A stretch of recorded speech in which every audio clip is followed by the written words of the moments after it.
Episode 6। समय अपनी रफ्तार से बढ़ रहा था।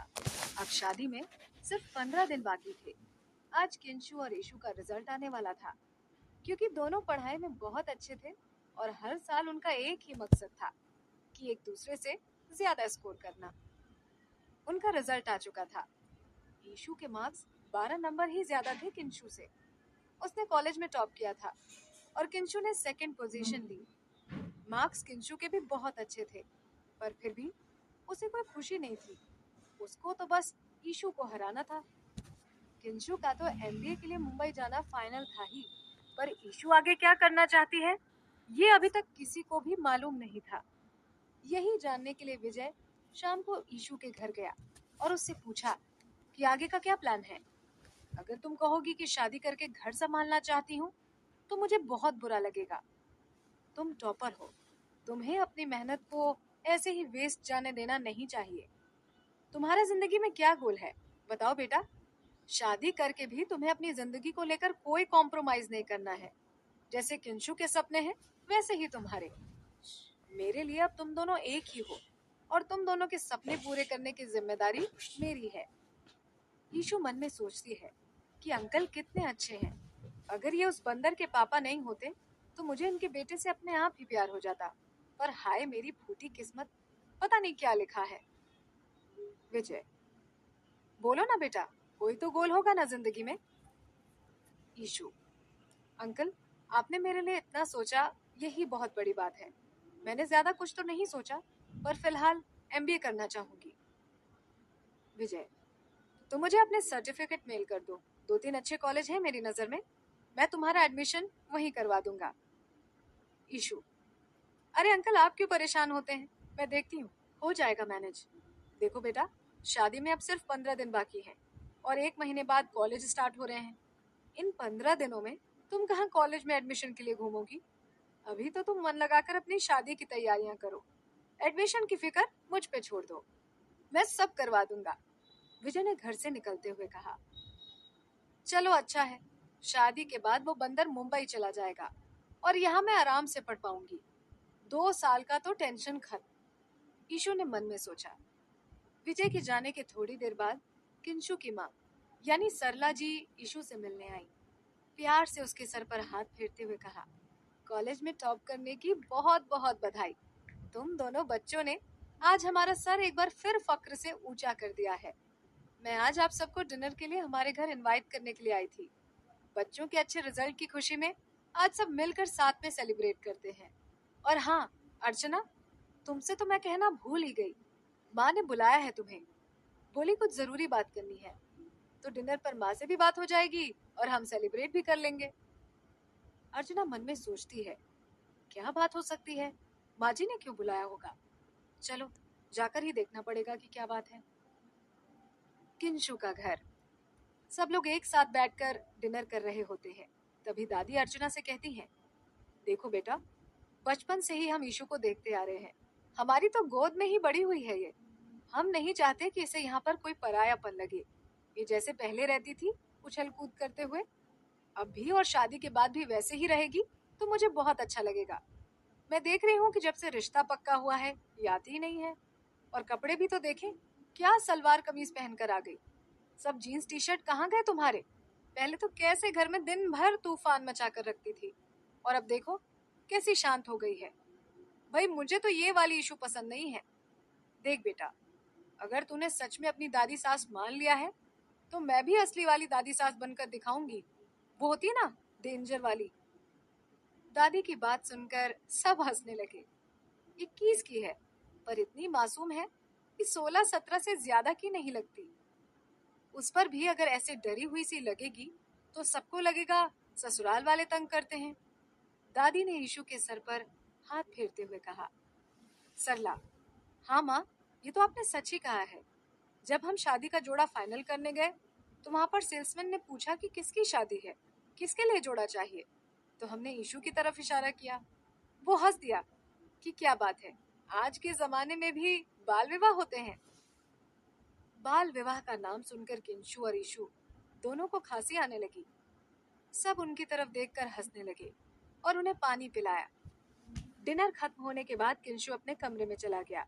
सरला जी जब सबके लिए आइसक्रीम ले आई तो एक कप ईशु को देते हुए कहा, जाओ किंशु के रूम में, ये तुम दोनों की आइसक्रीम है। ईशु क्या करती, चुपचाप चली गई किंशु के कमरे में। किंशु हेडफोन लगाकर गाने सुन रहा था। उसकी आंखें बंद थी। ईशु ने एक दो बार किंशु को आवाज दी, पर किंशु ने नहीं सुना। ईशु ने पूरी आइसक्रीम अकेले ही खा ली। फिर उसे याद आया कि अगर आंटी ने किंशु को आइसक्रीम के लिए पूछा तो उसकी पोल खुल जाएगी। ईशु ने कुछ सोचते हुए किंशु का कंधा जोर से हिलाया। किंशु हड़बड़ा कर उठा। सामने ईशु को देखकर पूछा, क्या हुआ, क्यों उठाया? ईशु, वो आंटी ने तुम्हारे लिए आइसक्रीम भेजी थी। किंशु, हाँ ठीक है, मुझे दे दो और जाओ यहाँ से। ईशु, जा ही रही थी, कोई शौक नहीं है यहाँ रुकने का। वो तो बस आइसक्रीम मैंने खा ली, कोई पूछे तो बोल देना तुमने भी खा ली, इसलिए जगाया था। किंशु, लेकिन तुमने मेरी आइसक्रीम क्यों खाई, भुक्कड़ कहीं की। ईशु, मैंने कोई तुम्हारी आइसक्रीम नहीं खाई, आंटी ने वो आइसक्रीम हम दोनों के लिए दी थी। किंशु, तो तुमने अकेले कैसे खा ली? ईशु, तो तुम कौन सा मेरे साथ शेयर करते, और मुझे भी तुम्हारे साथ आइसक्रीम नहीं खानी थी, इसलिए मैंने अकेले खा ली। किंशु, लेकिन मुझे खाने के बाद मीठा खाने की आदत है। ईशु, तो जाकर किचन में चीनी खा लो। किंशु, उसकी जरूरत नहीं पड़ेगी। किंशु ने बेड का साइड ड्रॉवर खोला जो पूरा चॉकलेट से भरा था। उसने एक चॉकलेट निकाली और खोल के खाने ही वाला था कि ईशु ने कहा, ये तो मेरी फेवरेट चॉकलेट है, इंडिया में सब जगह नहीं मिलती, तुम्हें कहाँ से मिली? अकेले खा रहे हो, पेट दुखेगा तुम्हारा। किंशु, क्यों, तुमने आइसक्रीम अकेले नहीं खाई, तुम्हारा पेट ठीक है ना, मेरा भी ठीक रहेगा। और वैसे भी मैं अपनी चॉकलेट्स किसी के साथ शेयर नहीं करता। इतने में रूम में सरला जी आ गई। सरला जी को देखकर ईशु ने एक्टिंग करते हुए किंशु से कहा, अरे नहीं नहीं, इतनी बड़ी चॉकलेट मैं अकेले कैसे खा सकती हूँ, ऐसा करो अपन हाफ हाफ खा लेते हैं। देखो ना आंटी, किंशु मुझे पूरी चॉकलेट खाने को बोल रहा है। सरला जी, सही तो बोल रहा है, आधी आधी खा लो, वैसे भी बांट के खाने से प्यार बढ़ता है। वो क्या कहते हैं, शेयरिंग इज केयरिंग। अब किंशु बेचारा फंस गया। उसने आज तक अपनी चॉकलेट्स किसी के साथ शेयर नहीं की थी। आज जब पहली बार किसी के साथ शेयर की तो भी उसके साथ जिसे वो बिल्कुल पसंद नहीं करता। उसने आधी जानबूझकर अपने दांत से तोड़कर ईशु को दे दी। अब ईशु कैसे उसका जूठा खा सकती थी? तब ईशु ने चॉकलेट हाथ में पकड़ ली, खाई नहीं। जब ईशु ने हाथ में चॉकलेट पकड़ ली, खाई नहीं, तो किंशु ने अपनी माँ से कहा, देखो मम्मा, ये आधी भी नहीं खा रही है, अब आप ही बोलो इसे। सरला जी, क्या हुआ बेटा, अब तो खा लो, आधी ही है। अब ईशु का भी वैसा ही हाल था। उसने पहले कभी किसी का जूठा नहीं खाया था और आज पहली बार किसी का जूठा खा रही थी, वो भी उसका जो उसको फूटी आंख नहीं सुहाता। उसने जैसे तैसे करके चॉकलेट खत्म की और किंशु को आंख दिखाती हुई रूम से बाहर आ गई। अब किंशु को चॉकलेट शेयर करने का कोई अफसोस नहीं था। उसने मन में सोचा, अब जाकर बदला पूरा हुआ, अब अच्छी नींद आएगी, और सोने चला गया। जब इशिका घर जाने लगी तो दादी ने उसे जीन्स और एक प्यारा सा टॉप गिफ्ट किया और बोली, शादी के बाद तुम्हें फिर से कॉलेज जाना है, ये सब कपड़े ही काम आएंगे, ज्यादा सूट साड़ी लाने की जरूरत नहीं है। इतनी सी बच्ची अगर सूट पहनकर कॉलेज जाएगी तो लोग क्या कहेंगे कि बाप रे बाप, कितने ओल्ड फैशन ससुराल वाले हैं। नहीं बेटा, जैसे तुम अब तक रहती आई हो वैसी ही रहना, तुम्हारे साथ साथ अब हमारी भी इमेज का सवाल है। दादी की बात सुनकर इशिका बहुत खुश हो गई और उन्हें हग करते हुए बोली, थैंक यू दादी, थैंक यू सो मच, आप बहुत अच्छी हैं, बहुत अंडरस्टैंडिंग है, आप सब बहुत अच्छे हैं। मैं बहुत लकी हूँ कि मुझे इतना अच्छा परिवार मिला। और मन में बोलती है, साथ ही साथ अनलकी भी, कि इतना सड़ू बंदर जैसा उल्लू कहीं का हस्बैंड मिला। पता नहीं ऐसे ससुराल की खुशी मनाऊं या ऐसे पति का दुख। एपिसोड 7। अब शादी को सिर्फ 10 दिन बाकी थे। सभी अपने अपने कामों में व्यस्त हो गए थे। किंशु की चारों बहनें भी आ गई थी और ईशु की नानी और भी कुछ करीबी रिश्तेदार पहुंच गए थे। किंशु की सबसे छोटी बहन रोली, जो स्कूल में उससे 2 साल सीनियर थी, और जब किंशु कॉलेज में आया तो रोली का फाइनल ईयर था। किंशु और ईशु की लड़ाइयों के किस्से पूरे स्कूल कॉलेज में फेमस थे। रोली भी जानती थी कि दोनों में 36 का आंकड़ा है। रोली की शादी को अभी 1.5 साल ही हुआ था। जब उसे फोन पर पता चला कि किंशु और ईशु शादी कर रहे हैं, तो एक बार उसे ऐसा लगा कि ये कैसे हो सकता है, उन दोनों की तो बिल्कुल भी नहीं बनती। फिर उसे लगा कि शायद इन 1.5 सालों में चीजें बदल गई हो और दोनों में दोस्ती हो गई हो। रोली जब घर आई तो उसने शादी को लेकर किंशु के चेहरे पर कोई एक्साइटमेंट नहीं देखा। उसे लगने लगा था कि दाल में जरूर कुछ काला है। उस दिन शाम को सब बहन भाई ने मिलकर मूवी जाने का प्रोग्राम बनाया। उन्होंने ईशु और ईशु के भाई रोहन को भी साथ चलने के लिए मना लिया। मूवी की टिकट रोली ने ऑनलाइन बुक की थी। उसने जानबूझकर सबकी सीट एक तरफ और किंशु और ईशु की सीट एक तरफ कोने की बुक की। मूवी में जाने से पहले रोली ने किंशु और ईशु को पॉपकॉर्न लाने भेज दिया और खुद बाकी सबके साथ अंदर आकर बैठ गई। जब वो दोनों पॉपकॉर्न लेकर आए तो एक टब को छोड़कर बाकी सारे पॉपकॉर्न रोली ने सब में बांट दिए और ईशु और किंशु को दूर कोने की तरफ इशारा करते हुए कहा, वो वाली तुम दोनों की सीट्स हैं। पूरा हॉल खचाखच भरा हुआ था। कहीं भी बैठने की जगह खाली नहीं थी, तो उन दोनों को मजबूरी में उन्हीं सीटों पर बैठना पड़ा। अपनी सीट पर बैठते हुए ईशु, हे भगवान, कैसे बुरे दिन आ गए हैं, बंदर के साथ बैठकर मूवी देखनी पड़ रही है। किंशु, ओ बंदर की होने वाली धर्मपत्नी जी, लड़कियां मरती हैं मेरे साथ मूवी जाने के लिए, किस्मत खुल गई है तुम्हारी। ईशु, तो क्यों उन्हीं में से किसी एक से शादी नहीं कर ली, मेरी जान तो बच जाती कम से कम। किंशु, पत्थर पड़ गए थे अकल पर, बुद्धि भ्रष्ट हो गई थी मेरी। पता नहीं कौन सी मनहूस घड़ी में मैंने तुमसे शादी के लिए हाँ कर दी। तुम तो बहुत समझदार हो, तुम्हें क्या हो गया था, तुमने क्यों की शादी के लिए हाँ। ईशु, मुझसे राय किसी ने ली ही कहाँ, बस बताया गया कि शादी करनी है तुमसे। आगे की सीट से एक आदमी, चुप हो जाओ, दिमाग का दही कर दिया है, अगर मूवी नहीं देखनी तो बाहर चले जाओ, कम से कम बाकी लोग तो देख पाएंगे। बड़बड़ाते हुए पता नहीं कहाँ कहाँ से आ जाते हैं, इनकी अपनी ही मूवी चलती रहती है। दोनों एक साथ, सॉरी आगे से नहीं होगा। दोनों चुप हो जाते हैं और मूवी देखने लगते हैं। ये बात अलग है कि दोनों का बिल्कुल ध्यान नहीं था मूवी में। अब पॉपकॉर्न का टब एक और खाने वाले दो, वो भी जानी दुश्मन। दोनों एक दूसरे के लिए छोड़ना भी नहीं चाहते थे और एक दूसरे के साथ खाना भी नहीं चाहते थे। पहले तो दोनों धीरे धीरे खाने लगे, 2 मिनट बाद ही दोनों में खींचतान शुरू हो गई। किंशु ने पॉपकॉर्न का टब जोर से अपनी तरफ खींचा तो ईशु ने टब को छोड़ दिया। किंशु को एक झटका लगा और सारा पॉपकॉर्न सामने वाले आदमी पर गिर गया। अब तो दोनों बहुत डर गए। इससे पहले वो कुछ बोलता, वो दोनों वहां से भाग गए। वो इतनी तेजी से भागे कि सीधा मूवी हॉल के बाहर जाकर रुके। दोनों हाफ रहे थे। दोनों ने एक दूसरे को देखा और एक साथ जोर से हंसे। 1 मिनट के लिए वो लोग भूल गए थे कि दोनों में कोई लड़ाई है। वो दोनों मूवी हॉल के बाहर कैफे में बैठ गए। 10 मिनट बाद रोली भी उनके पास आ गई। रोली, अब तुम दोनों खुद सच सच बताओगे या दोनों को एक एक थप्पड़ लगाऊं? देखो, मुझसे झूठ बोलने की कोशिश भी मत करना, तुम्हारी पीछे वाली सीट पर ही बैठी थी मैं। किंशु, वो रोली दी, मैं मेरा मतलब हम शादी। रोली, साफ साफ बोलो किंशु, चल क्या रहा है। किंशु, दी हम दोनों ये शादी नहीं करना चाहते हैं। इसके बाद किंशु ने रोली को सारी सच्चाई डरते डरते बता दी। उसको एक उम्मीद लगी कि शायद दी ये शादी रोक लेंगी। रोली, दाल मखनी। दोनों आश्चर्य से रोली को देखते हैं।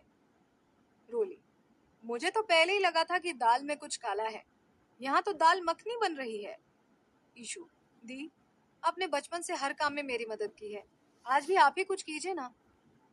रोली, अगर दादी की हेल्थ पर बात नहीं होती तो मैं किसी कीमत पर भी ये शादी रोक लेती। शादी को सिर्फ 10 दिन बाकी हैं। अब किसी भी कारण से ये शादी टूटी तो दादी ये सदमा बर्दाश्त नहीं कर पाएंगी। It's to late. किंशु, पर दी, अगर दादी को पता चला कि हम दोनों जबरदस्ती ये शादी कर रहे हैं तो भी तो उनके लिए अच्छा नहीं होगा। रोली, कौन बताएगा उन्हें? देखो, अभी के लिए तो मैं यही कहूंगी, जो जैसा हो रहा है वैसा होने दो। शादी के बाद तुम मुंबई चले जाओगे और ईशु यहाँ रहेगी। 2 साल की तुम्हारी पढ़ाई है, अभी दोनों अपनी पढ़ाई और करियर पर ध्यान दो। उसके बाद देखेंगे। ईशु, पर शादी कोई 2-3 साल का खेल नहीं है, ये तो जिंदगी भर का बंधन है, हम नहीं निभा पाएंगे। रोली, देखो ईशु, अभी की सिचुएशन देखते हुए हमारे हाथ में कुछ भी नहीं है। फिलहाल के लिए मैं बस इतना कहूंगी कि इन 2-3 सालों में जो थोड़ा बहुत टाइम एक साथ मिले उसमें एक दूसरे को समझने की कोशिश करो। नहीं तो किंशु, नहीं तो क्या दी, नहीं तो पति पत्नी के जैसे तो तुम लोग बचपन से ही लड़ते आ रहे हो, रोली ने आंख मारते हुए कहा। इतने में बाकी सब लोग भी वहां आ जाते हैं, फिर सब लोग घर के लिए निकल जाते हैं। एपिसोड 8। आज किंशु और ईशु को अपने पुराने कॉलेज जाना था, अपनी मार्कशीट्स और लिविंग सर्टिफिकेट लेने, क्योंकि शादी में बस 5 दिन ही बाकी थे और अब दोनों का घर से ज्यादा बाहर रहना भी ठीक नहीं था। तो दोनों के घर वालों ने उन्हें साथ में जाने को और वापस जल्दी आने को बोलकर घर से रवाना किया। वो लोग बाइक से निकल ही रहे थे कि रोली वहां आ गई और दोनों को समझाते हुए बोली, देखो, दोनों को जो भी ये टाइम मिल रहा है उसमें प्लीज दोनों एक दूसरे को समझने की कोशिश करो। जितना तुम लोग एक दूसरे को समझोगे जिंदगी उतनी ही आसान होती जाएगी। अब बड़े हो गए हो, तुम लोग शादी कर रहे हो, तो प्लीज अपने सिली झगड़े यहीं खत्म कर दो, समझे दोनों। वो लोग रोली की बात सुनकर वहां से निकल गए। आज तक कभी एक साथ कॉलेज नहीं गए थे, जबकि दोनों के सब्जेक्ट्स सेम थे। फिर भी दोनों अपनी लड़ाइयों के चलते दूर ही दूर रहते थे। आज पहली बार कॉलेज साथ जा रहे थे। थोड़ी देर चुप रहने के बाद ईशु, सुना ना दी ने क्या कहा, अब से तुम मुझसे बिल्कुल नहीं लड़ोगे। किंशु, मैं तुमसे कभी लड़ता भी नहीं हूँ, तुम ही मुझे हर बार गुस्सा दिला देती हो, हमेशा लड़ाई की शुरुआत तुम ही करती हो। ईशु, ओहो, भगवान से तो डरो कम से कम, कितना झूठ बोलोगे, हर बार तुम ही ऐसा कुछ करते हो कि मैं बोलने पर मजबूर हो जाती हूँ और फिर हमारी लड़ाई हो जाती है। किंशु, मुझे क्या शौक पड़ा है राह चलती बंदरिया को छेड़ने का। ईशु, हाँ हाँ, पागलपन के दौरे तो मुझे ही आते हैं। किंशु, हाँ, पहली बार मैं तुम्हारी बात से सहमत हूँ, दौरे तो तुमको आते हैं। अच्छा सुनो, कॉलेज में किसी को भी हमारी शादी के बारे में नहीं पता चलना चाहिए, खामखा सब मजाक बनाएंगे। ईशु, क्यों, राहुल को तो तुम पहले ही बता चुके हो, अब क्या फर्क पड़ता है, कोई जाने या ना जाने। किंशु, राहुल की बात और है, वो किसी को कुछ नहीं बोलेगा, बस तुम अपना मुंह बंद रखना। लड़ते लड़ते दोनों कॉलेज भी पहुंच जाते हैं। पूरा कॉलेज दोनों को एक साथ बाइक से आते देख चौंक जाता है। आज सूरज कहाँ से निकल गया भाई, कुछ तो बड़ा होने वाला है। आज ये दोनों साथ में, जैसे तूफान से पहले की शांति जैसा लग रहा है। लगता है दोनों की याददाश्त चली गई है, ये भूल गए हैं कि दोनों दुश्मन हैं, दोस्त नहीं। बाइक से उतर के जब दोनों कॉलेज के अंदर जाते हैं तो सब लोग उन्हें ही घूर घूर कर देखते हैं। ईशु धीरे से किंशु से, हमारे फेस पर कुछ लगा है क्या, सब लोग हमें क्यों देख रहे हैं। किंशु, देख नहीं रहे, घूर रहे हैं। ईशु की दोस्त आस्था, क्या बात है ईशु, तेरी तबीयत तो ठीक है। ईशु, हाँ, मुझे क्या होगा, मैं बिल्कुल ठीक हूँ। और पूरे कॉलेज को क्या हो गया, ऐसे घूर क्यों रहे हैं, सबने कोई एलियन देख लिया है क्या। आस्था, एलियन देखते तो भी इतना बड़ा शौक नहीं लगता जितना तुम दोनों को एक साथ बाइक पर आते देख लगा है। पूरा कॉलेज यही सोच रहा है कि अजूबा कैसे हो गया। ईशु मन में, अगर इन सबको पता चला कि हम दोनों शादी कर रहे हैं तो सबको एक साथ ही हार्ट अटैक आ जाना है। आस्था, बोलो ना, इसके साथ में क्यों आई है तू। ईशु, वो ऐसे ही, दोनों एक ही जगह से आ रहे थे तो साथ आ गए। आस्था, पिछले 3 साल से तुम दोनों को एक ही जगह एक ही टाइम पर पहुंचना होता था, तब तो कभी एक साथ नहीं आए, आज क्या चमत्कार हो गया। ईशु, छोड़ ना यार, तू भी क्या बात लेकर बैठ गई, मुझे ना प्रिंसिपल सर के ऑफिस में जाना है, कुछ काम है, तो रुक, मैं आती हूँ। 1 घंटे बाद कॉलेज कैंटीन, देखो ये मैंने ऑर्डर किया था, तुम कुछ और ले लो। मुझे क्या पता तुमने ऑर्डर किया था, मैंने पहले उठाया था तो अब ये मेरा है। कितना खाएगी मोटी, फट जाएगी खा खा कर। मेरी छोड़ो, तुम अपनी चिंता करो, तुम कुछ और ले लो, मैं तो यही पेस्ट्री खाऊंगी। अब तो सवाल इज्जत पर आ गया है, मैं खाऊं या नहीं खाऊं, पर तुमको तो अब ये नहीं मिलेगी। मिलेगी कैसे नहीं, तुम्हारे पापा की कैंटीन है क्या। नहीं, तुम्हारे ससुर जी की। इतना सुनकर ईशु चुप हो गई और किंशु आंख मारते हुए पेस्ट्री वहां से उठाकर आगे बढ़ गया। 2 मिनट बाद जब ईशु का ध्यान गया कि पेस्ट्री किंशु उठाकर ले गया है, तो वो चुपचाप किंशु की टेबल की तरफ बढ़ी और पेस्ट्री उठाई और वहां से भाग गई। किंशु भी उसे पकड़ने के लिए पीछे पीछे भागा। आस्था, अब लग रहा है सब कुछ नॉर्मल। भागते भागते ईशु एक खाली क्लास में गई और छुपकर पेस्ट्री खाने लगी। लगभग आधी पेस्ट्री उसने खाई होगी कि किंशु वहां पहुंचा और उससे पेस्ट्री छीनकर भाग गया। वो रूम के बाहर तक गया तो उसने देखा कि ईशु उसके पीछे नहीं आ रही है, तो वो वहीं दीवार से सटकर खड़ा हो गया और पेस्ट्री खाने लगा। अब उन लोगों का निकलने का टाइम हो गया था, तो किंशु ने मैसेज करके ईशु को घर चलने के लिए बोला। तो ईशु ने भी बोला, बाइक निकालो गेट पर, मैं आती हूँ। जब ईशु किंशु की बाइक पर बैठने लगी तो फिर से पूरा कॉलेज उन दोनों को देखने लगा। आस्था, है क्या इन दोनों के बीच? कभी लगता है सब ठीक है, कभी लगता है कुछ ठीक नहीं है। रास्ते में किंशु ईशु से, तुमने किसी को हमारी शादी के बारे में बताया तो नहीं? ईशु, पागल हो गए हो क्या? दोनों को साथ बाइक पर देखकर तो सबका ये हाल था। अगर शादी का पता चलता तो सब बेहोश ही हो जाते। किंशु, मेरी गर्लफ्रेंड्स तो सुसाइड ही कर लेती। ईशु, खुशी के मारे कि चलो अब हम लोगों को फ्लर्ट करके कोई तंग नहीं करेगा। किंशु, फ्लर्ट तो मैं इसलिए करता हूँ क्योंकि उनमें से कोई भी मेरी टाइप की बंदी नहीं है।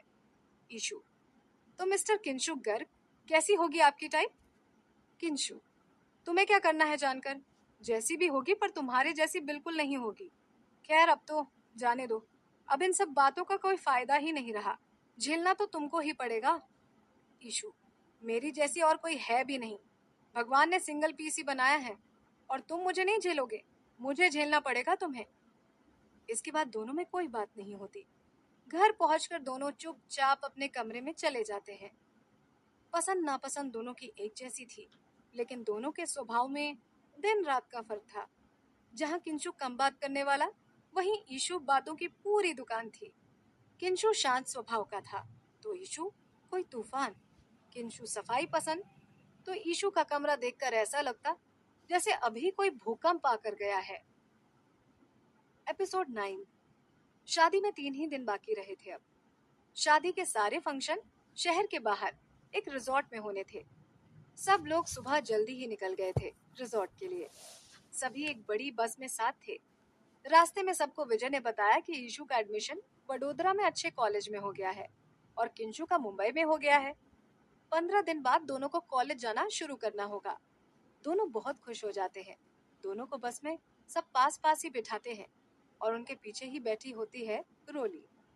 दोनों को खुश देखकर रोली बोलती है, कमीनो, कम से कम दुखी होने की एक्टिंग ही कर लो, नहीं तो सबको शक हो जाएगा। दोनों सबको दिखाने के लिए दुखी होने की एक्टिंग करते हैं। विजय, क्या बात है बच्चों, आप लोग खुश नहीं हो क्या?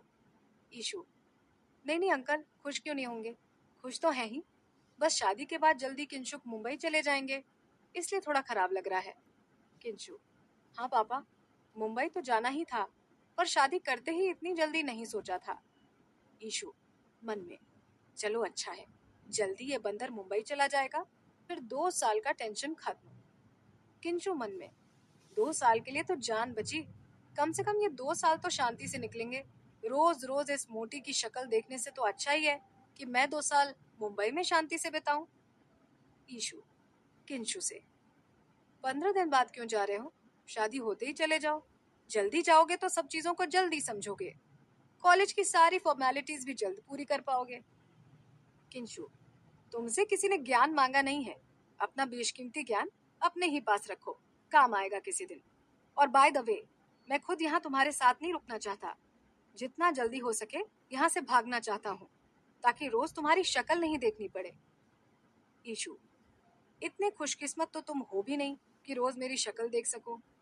किंशु, होना भी नहीं है मैडम इतना खुश नसीब कि रोज तुम्हारी शक्ल देखनी पड़े। ईशु, इसमें तेरा घाटा, मेरा कुछ नहीं जाता।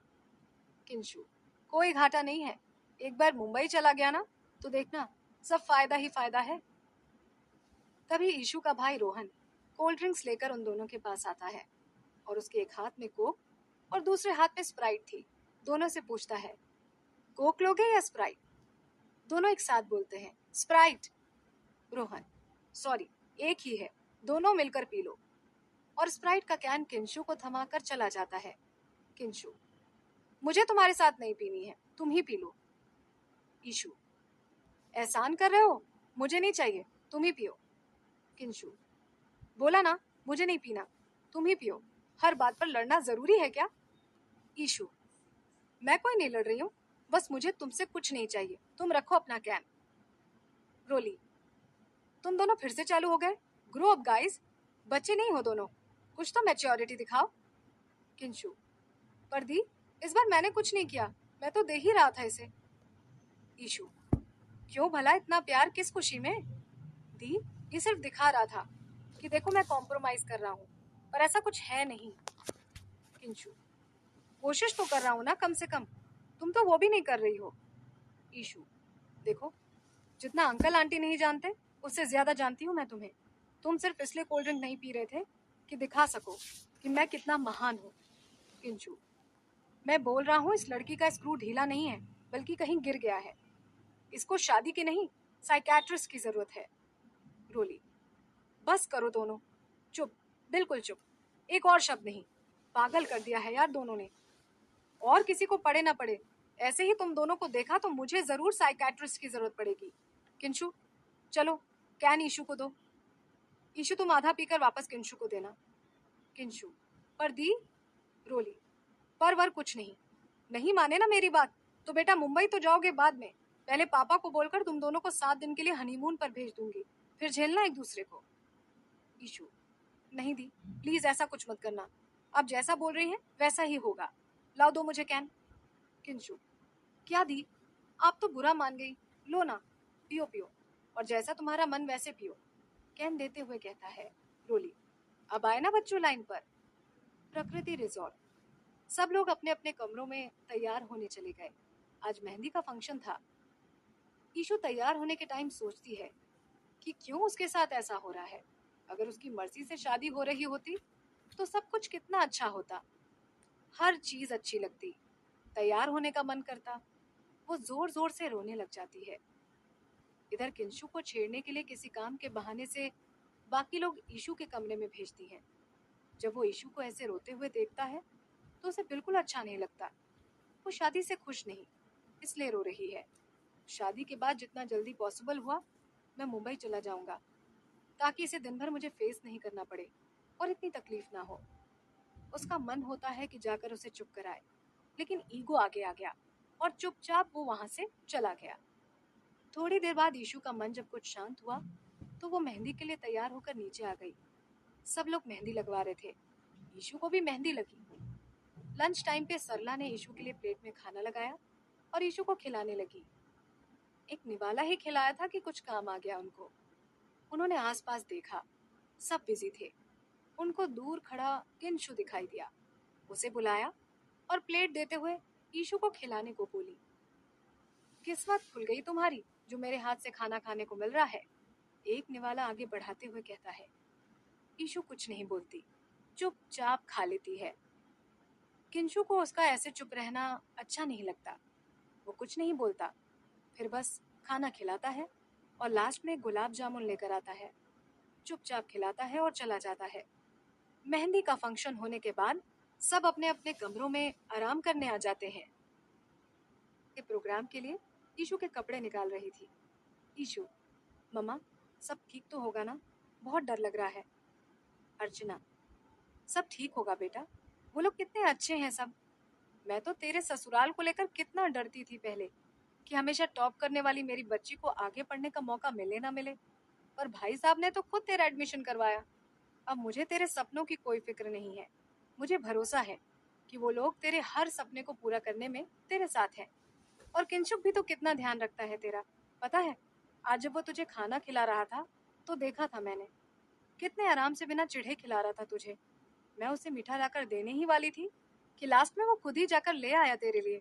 अब बता, जहाँ सब तुझसे इतना प्यार करते हैं वहाँ किस बात की फिक्र?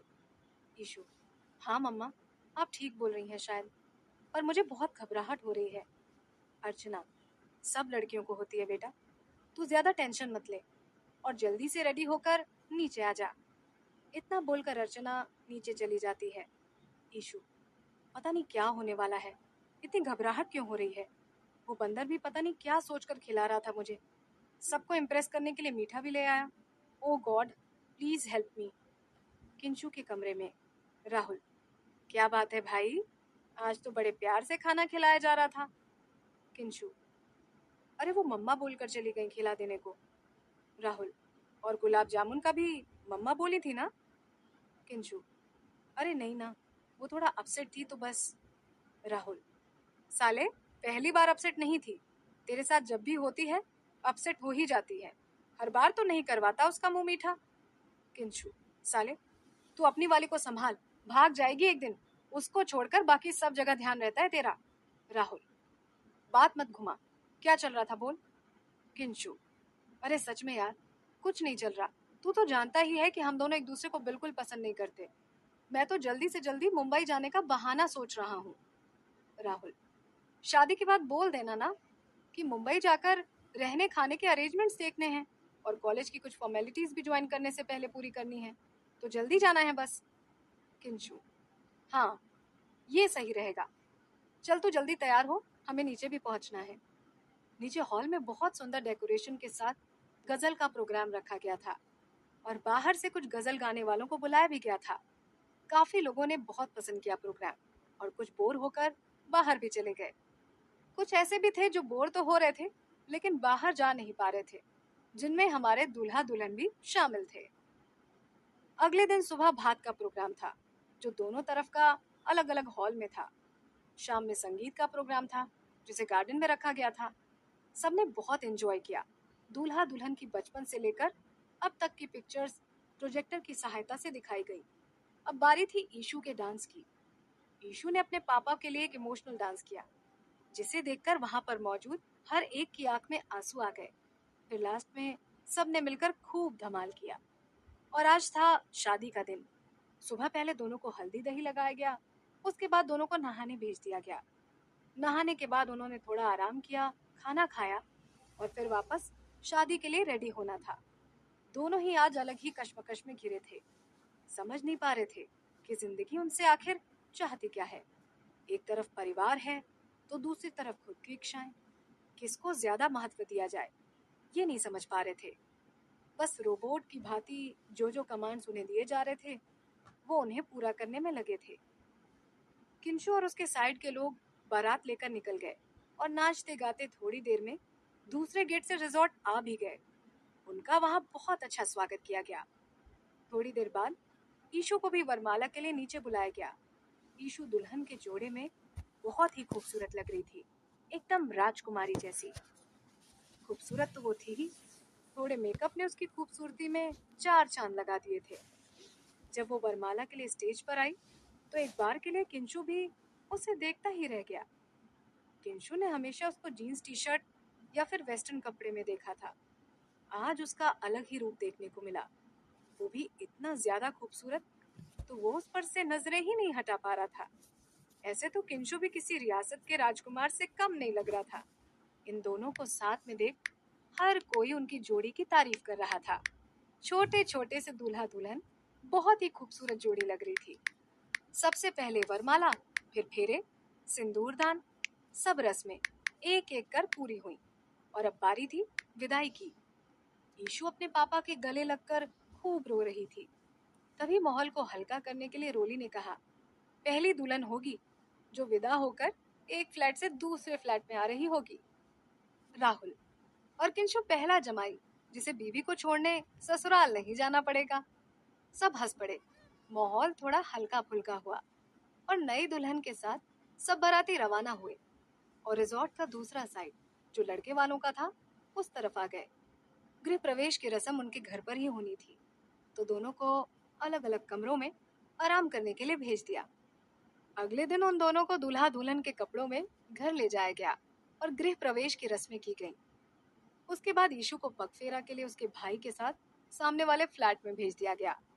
रात का डिनर सब लोगों का ईशु के पीहर में ही था। सबने खूब हंसी मजाक करते हुए डिनर किया। ईशु के पापा ने सबको नेक दिया और फिर वापस सब अपने घर आ गए। अब आई वो घड़ी जिसका इंतजार हर नए जोड़े को होता है और जिसका इंतजार हम सबको भी है। पर क्या ये नया जोड़ा इसके लिए तैयार है? देखेंगे आगे। मेरा मतलब है, सुनेंगे आगे।